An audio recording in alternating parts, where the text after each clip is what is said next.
vocês estão assistindo Motores na TV, nosso programa automotivo, todas as semanas, veiculado aí pela Vale TV, para a região do Vale dos Sinos, que é Novo Hamburgo, Campo Bom, Sapiranga, Estância Velha. Tem a TV São Léo aí, do outro lado do Rio dos Sinos. Assim como em outras 10 cidades do estado, a RCT se encarrega de distribuir, de mandar essas nossas imagens que envolvem automóveis, caminhões, motocicletas, lanchas, etc.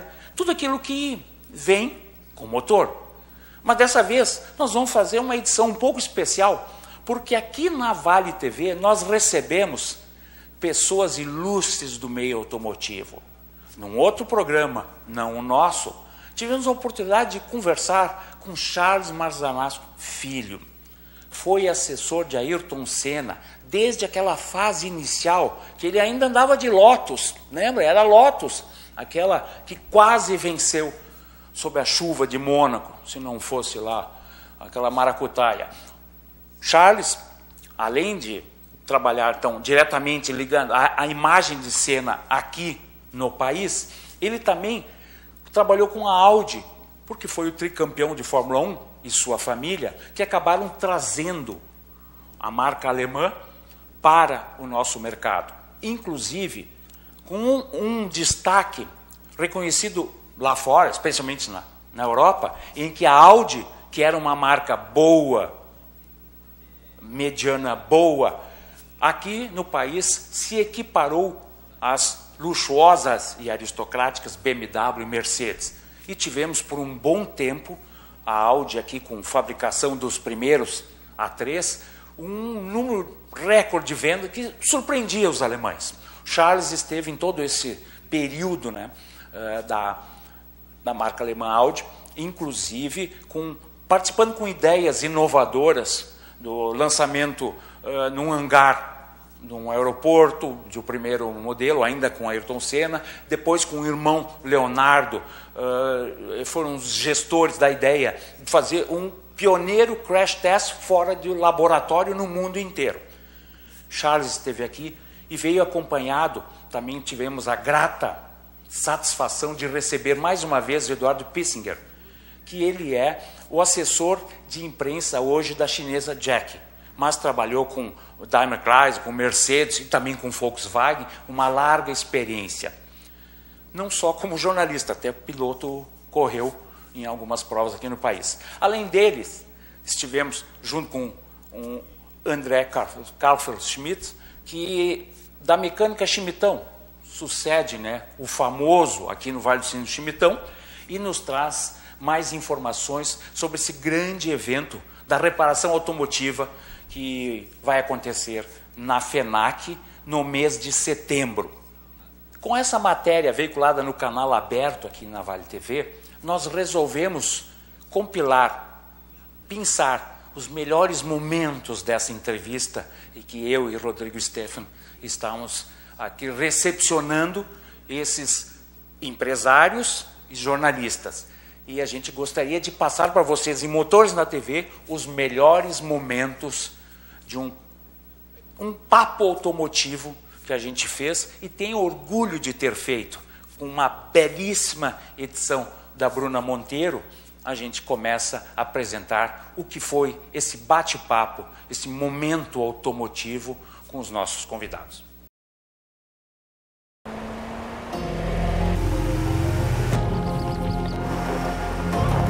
Existem líderes por toda a natureza.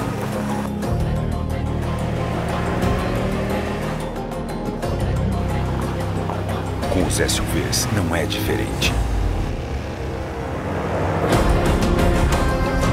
Jeep Renegade Compass com taxa zero e bônus de até R$7.000 no seu usado. Faça um test drive e comprove.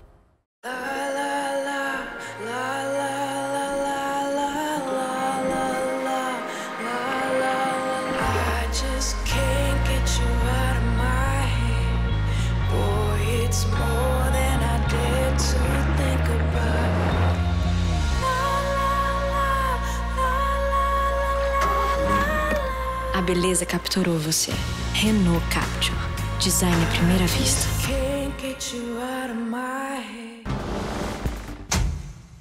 O Charles tem, entre algumas milhares de histórias, ele teve a honra, né, de trabalhar ao lado do grande nome do automobilismo nacional, acredito que em todos os tempos, né, e talvez por muitos tempos ainda, Copete. Com certeza.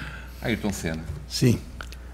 Eu comecei a trabalhar com a Ayrton em 1900 para fazer assessoria de imprensa dele em 1987.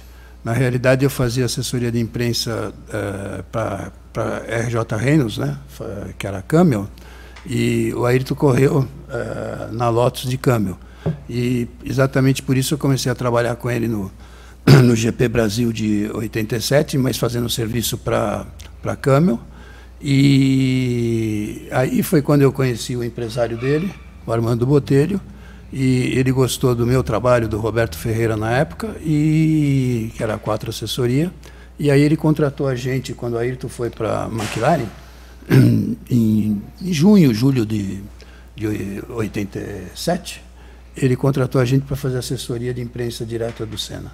Diretamente em todas as corridas eu não ia, eu fazia mais assessoria no Brasil, né?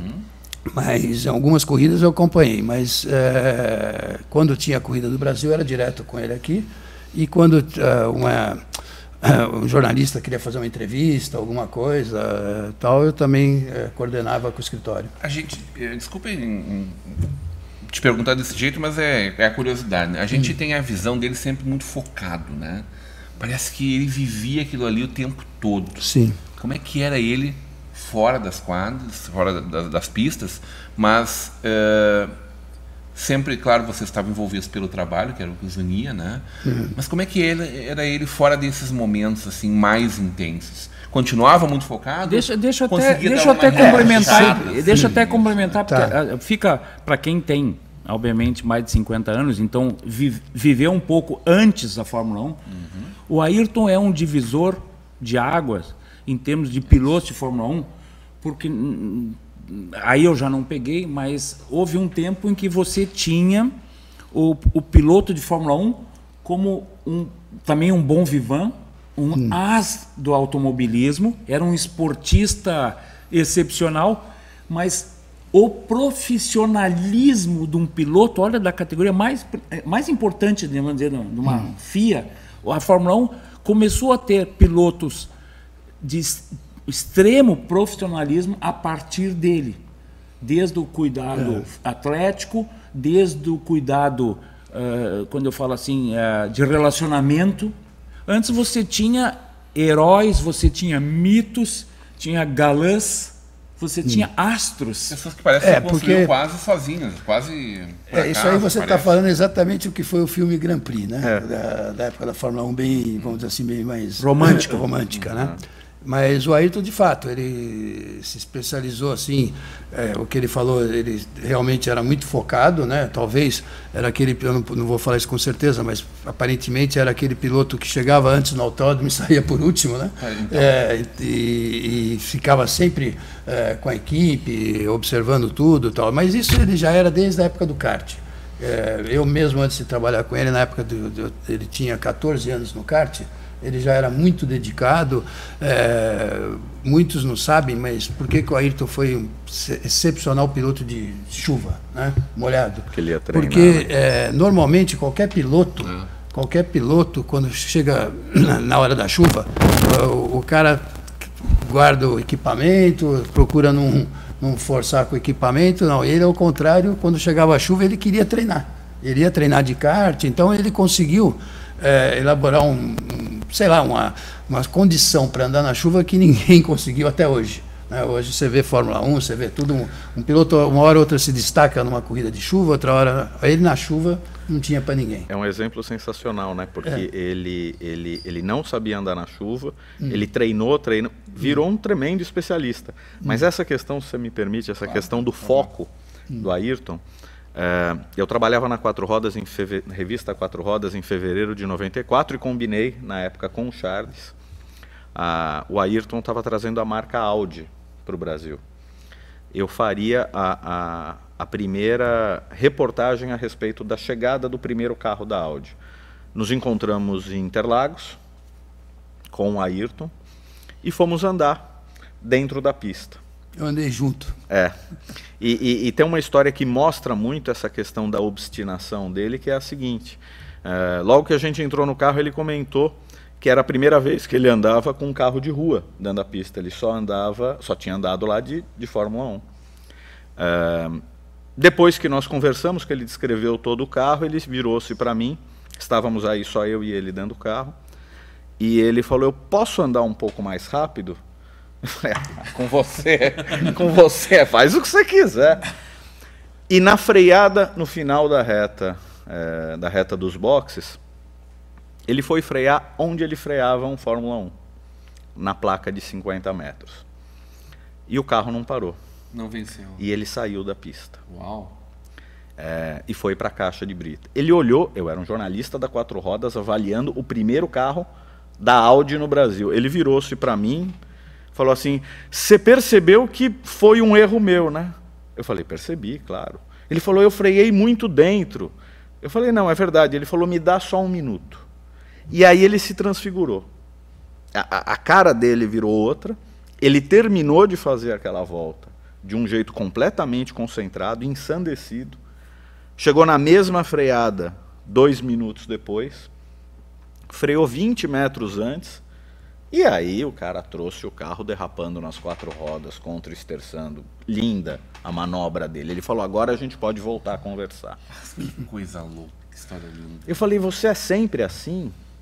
Ele falou: piscou, eu cometo algum erro. Então, se eu não perseguir, se eu não me encorajar com os erros e peitar qualquer tipo de situação como essa, imediatamente corrigir, eu não vou ser bem sucedido no meu trabalho. Que loucura. E ali estava começando a Audi no Brasil. Exatamente. Foi o primeiro... Tu assina esse trabalho junto. Na realidade, a Quatro Rodas, ela fez um pouquinho antes do primeiro evento que a gente fez logo em seguida. Porque o primeiro evento pela Audi, quando a gente fez com o Senna, foi no hangar da Varig, em 1994, justamente um dia depois da corrida do GP Brasil, aquela corrida que ele ficou, que ele acabou escapando lá na curva da junção, ali perto da curva da junção. E a gente fez o evento nesse dia lá no hangar da Varig para 2.500 pessoas. O Ayrton até fez uma entrevista lá para o Jornal da Globo ao vivo, né? E daí saiu até uma historinha meio maluca, que quando ele fez ao vivo lá para a Globo, você sabe que a Globo normalmente não quer dar patrocínio, não quer falar nada sobre uma marca, né? Então ela vai sempre apresentar: olha, hoje está tendo uma apresentação do Ayrton, de uma nova marca no Brasil, e não fala a marca. E eu comentei com ele de falar a marca, que para ele falar na entrevista, como era ao vivo, não podiam cortar, né?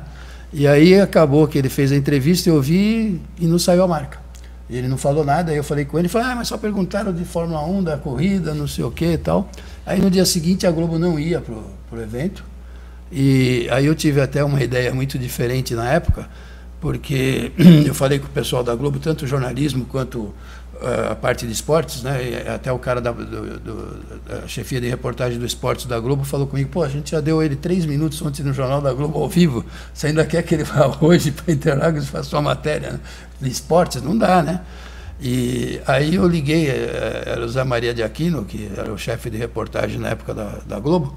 Eu liguei para ele em seguida, que eu tive uma ideia, que foi justamente ele mostrar com Audi como ele escapou com a Williams na pista. Aí, quando eu falei isso, eu não tinha falado com a Ayrton, quando eu falei isso para o Zé Maria de Aquino, ele chegou e falou: Charles, se ele topar, fala com ele que vai ser Jornal Nacional de hoje. Quando ele falou vai ser Jornal Nacional de hoje, sabe o que eu fiz? Eu falei com a Ayrton, ele estava lá com o jornalista, tirei ele um pouquinho fora na hora, para não falar na frente dos outros, né? E comentei com ele, ele já topou na hora, manda ver lá e tal, e fez essa matéria. Essa matéria às vezes sai até hoje.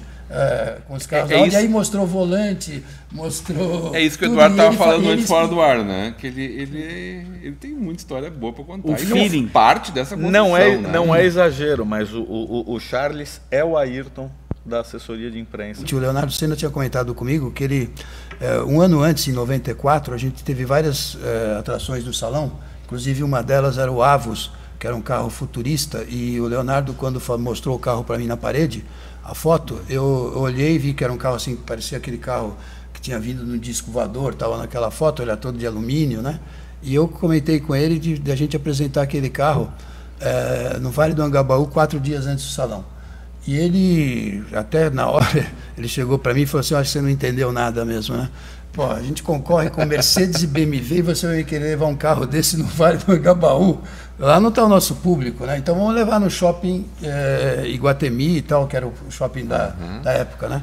Aí eu falei para ele, Leonardo, o shopping Iguatemi é legal, porém o público que vai no shopping, ele não fica lá, sabe, querendo mostrar que ele vê o carro muito de perto, porque na realidade até parece que ele não conhece, né? Então o público de shopping, ele tem uma outra abordagem no automóvel. Lá no Vale do Angabaú, o carro vai ser atração. E a gente vai conseguir, logicamente, sair nos jornais, tal, nos meios de comunicação, que vai chegar nos nossos clientes. Foi capa de jornal, Foi 2 capas, foi Folha e Estadão. Só Folha e Estadão. Folha e Estadão, e fora foram todas as TVs, tudo que fizeram matéria. Aí, como eu vinha com essas ideias, né, que foi aquela primeira vez lá do Ayrton andando em Interlagos, e essa daí, quando nós fomos viajar para Brasília, eu e o Leonardo, nós estávamos no avião do Senna, inclusive, e o Senna já tinha morrido, e ele chegou... desculpa, o Senna não tinha morrido ainda. Não, eu estou falando bobagem, o Senna tinha morrido, aí já é um pouquinho da idade minha. Mas o que aconteceu? Ele chegou para mim e falou, Charles, vai pensando umas ideias aí para a gente fazer, tal, não sei o quê, porque esse ano não temos nenhuma novidade. Quando ele falou isso, eu tinha feito um texto lá do Crash Test, que o A6 tinha sido considerado o carro mais seguro dos Estados Unidos, mas eu não tive a ideia na hora. Eu até falei para ele assim, uma ideia diferente que eu achei na hora, ele não gostou muito, assim, nem deu muita bola. Eu falei, vamos fazer o primeiro anúncio ao vivo dentro do salão.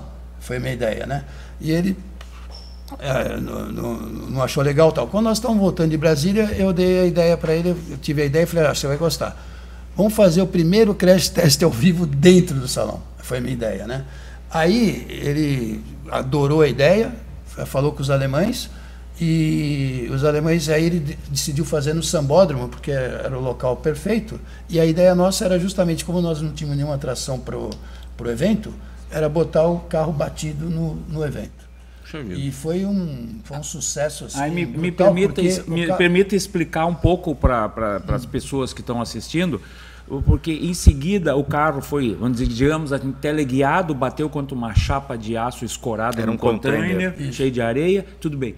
Mas em seguida os técnicos vão lá e usam 2 sistemas de medição de força, assim, algumas molas que calibram a força, para abrir as portas dos carros, porque do indício de qualidade técnica é que após um acidente há 50 e as portas têm que abrir com facilidade para resgate alguma coisa. E aquilo foi assim, então a prova cabal de quem estava vendo que após um acidente que havia até uma perda total, né, do produto, do veículo, né, mas as portas abriam sem comprometimento da capacidade de resgate e tudo. Então foi uma demonstração... Sem chance de replay, né? Não, nenhuma chance. Isso foi muito estranho, né? Bem lembrar isso. Muito estranho e ao mesmo tempo muito impactante, porque foi um golaço. Esse evento do Crash Test da Audi trouxe a público uma coisa que é muito importante, que é o próprio crash test. Que uma grande dúvida dos clientes que a gente vê hoje, quando acontece um acidente, é por que o carro deformou tanto quando em baixa velocidade? Por que o meu carro, a traseira, deformou tanto e o outro não deu quase nada? Por que a minha dianteira? Por que o airbag não abre? E aí que a gente tem que sempre explicar que isso é uma deformação programada. Os projetos... Dá uma raiva no cara, né? Porque parece mas os projetos, né? Aquilo ali é tudo programado para que o condutor não sinta o impacto, né? E não tenha. Por que não abriu o airbag? Porque a posição não era correta e não tinha necessidade. Então a tecnologia é muito grande nisso.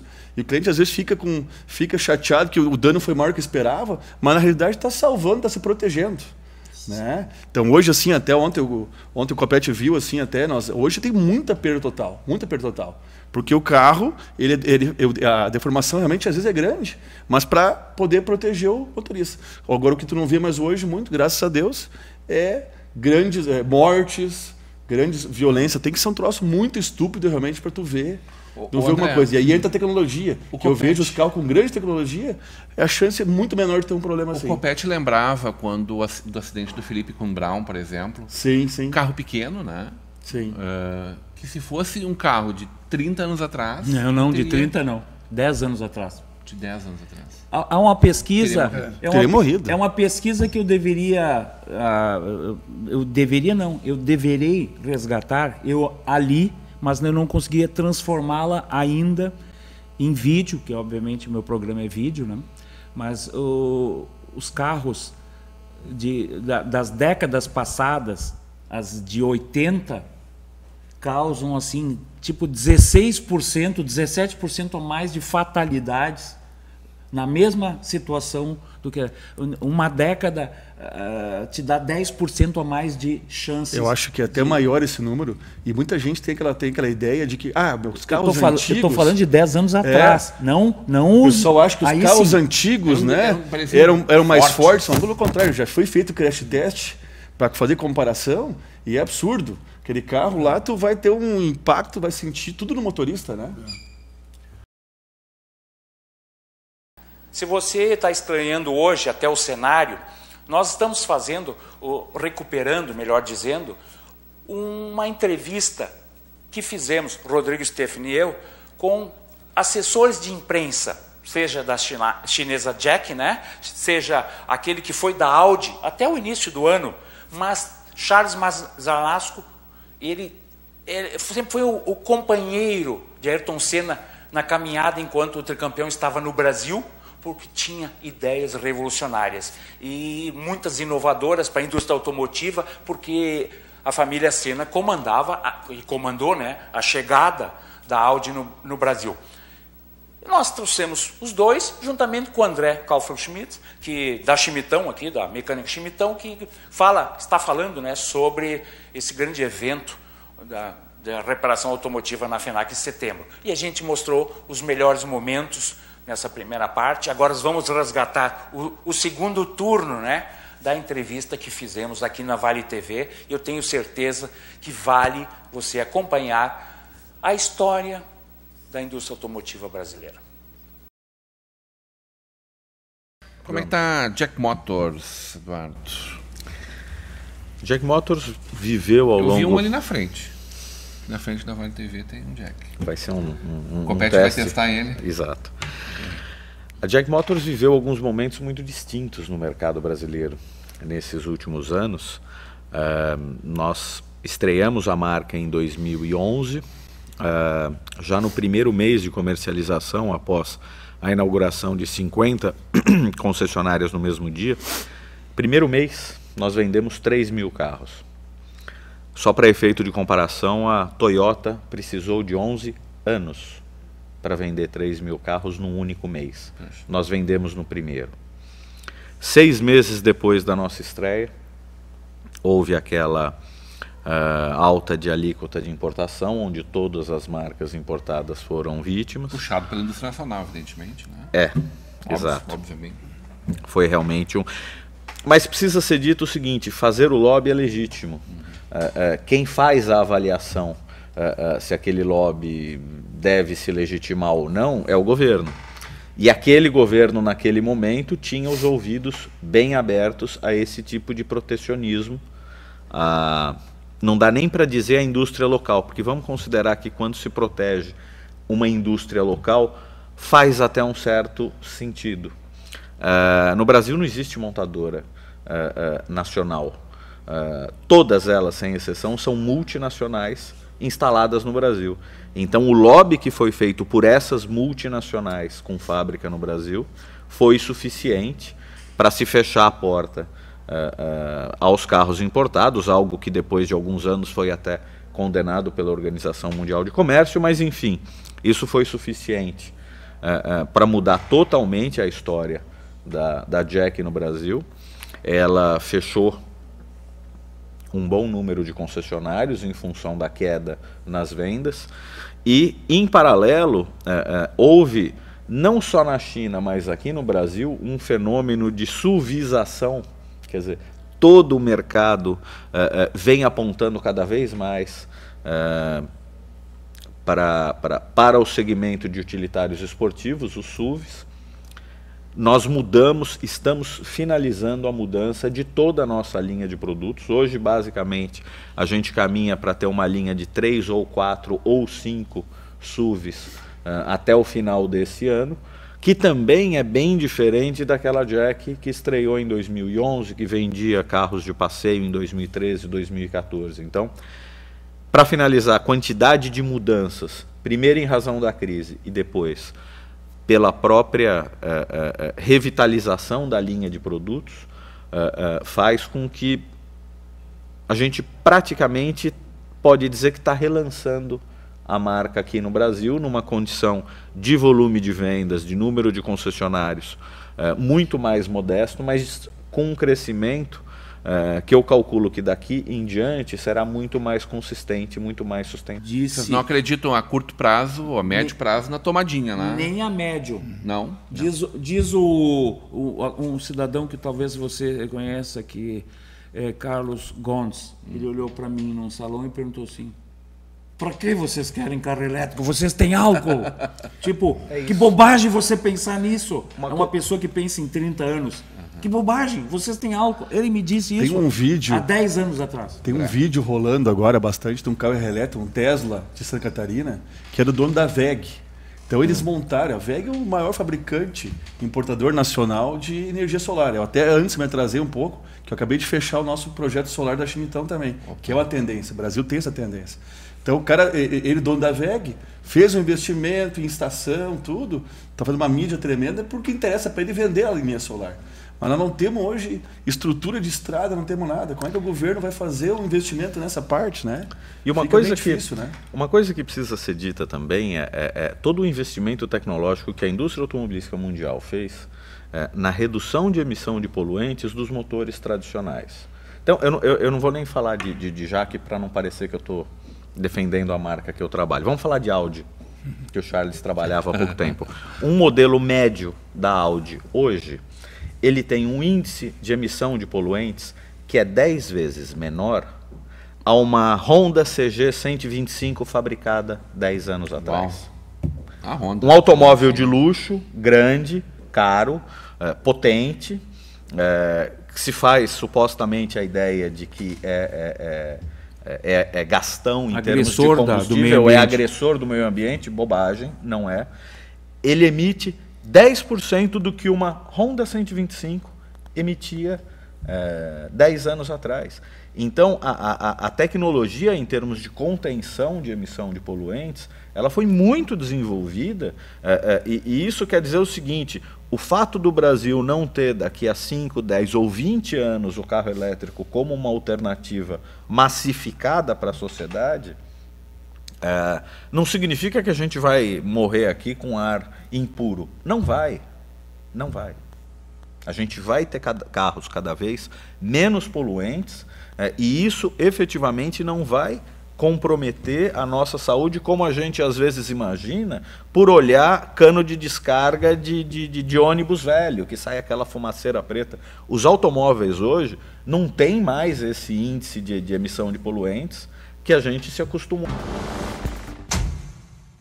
E assim a gente encerra mais uma edição de Motores na TV, agradecendo a audiência, lembrando, né, que olha, dessa vez foi bem diferente, porque esse material foi gravado para o canal aberto aqui da Vale TV, e nós acabamos decidindo mostrar para um outro público o que foi essa entrevista com Charles Marzanasco Filho, que foi o assessor de Senna e também da Audi Imports, trouxe a marca alemã aqui para o Brasil, da mesma forma que Eduardo Pessinger. Ambos vieram de São Paulo. O Eduardo é o gerente de imprensa da chinesa Jack Motors, e comentou, né, como é que está o estágio da marca, o renascimento aqui, da mesma forma que o nosso amigo, o André Kaufel-Schmitz. E nós fizemos hoje um programa diferente. Eu espero que vocês tenham gostado. Na próxima edição a gente volta ao normal, com as novidades do fantástico mundo automóvel, das motocicletas, dos caminhões, do transporte de carga, e tudo aquilo que tem motor está em Motores na TV. Agradecemos a todos vocês e deixamos um até breve.